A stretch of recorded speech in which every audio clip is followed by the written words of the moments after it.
ओम नमः शिवाय. Welcome to blessed by Mahadev 44 आणि आपण बघत आहोत स्पिरिच्युअल जर्नी नंबर 2. आत्तापर्यंत तुम्ही जर हा चॅनल फॉलो करत असाल किंवा हा व्हिडिओ तुमच्यापर्यंत पोहोचला असेल तर तुम्ही नक्की अशा स्टेजला आहात की तुम्ही बऱ्यापैकी स्पिरिच्युअलिटीमध्ये स्थिरस्थावर झालेले आहात. तुम्ही तुमचे खूप सारे ऑब्स्टॅकल्स, खूप साऱ्या टेस्ट ऑलरेडी पार केलेल्या आहेत. आता जे आहे तर आता आपल्याला कॉन्सन्ट्रेट करायचं आहे ते सोल पर्पजवरती.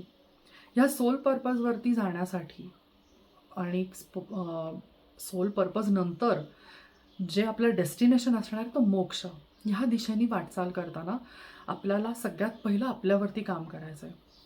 आपल्या फिअर्स ज्या आहेत, ज्या इनसिक्युरिटीज आहेत त्या कॉन्कर करायच्या आहेत आपल्याला. आता एक एक्झाम्पल द्यायचं झालं तर मला थोडासा असा एक कॉम्प्लेक्स असायचा की नाही, मी दुसऱ्या कोणासमोर डान्स नाही करू शकत. आणि मला वाटायचं की नाही, लोक काय म्हणतील, I am not that slim, मी कशी कॅरी करेन तिथे सगळ्यांसमोर माहीत नाही, किंवा मला असंही होऊ शकतं की मी स्टेप्स विसरते तिथे, मग काय होईल, मग लोक मला हसतील का. So I need to just come out of it. मी तिथं जाते आहे, मी पैसे देते आहे, मी ती गोष्ट शिकायला जाते आहे आणि शिकताना you are bound to do mistakes. आणि इतर लोक हसतायत म्हणून मी माझी कला किंवा मी माझं जे पॅशन आहे ते परस्यू करायचं नाही हे कोणी सांगितलं आहे. So just go for it.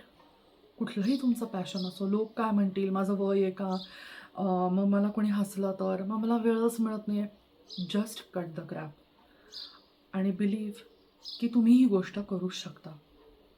Spiritual जर्नीमध्ये अशी कोणतीही गोष्ट नाही जी तुम्ही करू शकत नाही. Believe in yourself. Go ahead आणि तुमचं पॅशन परस्यू करा. Stay tune with us. Blessed by Mahadev 44.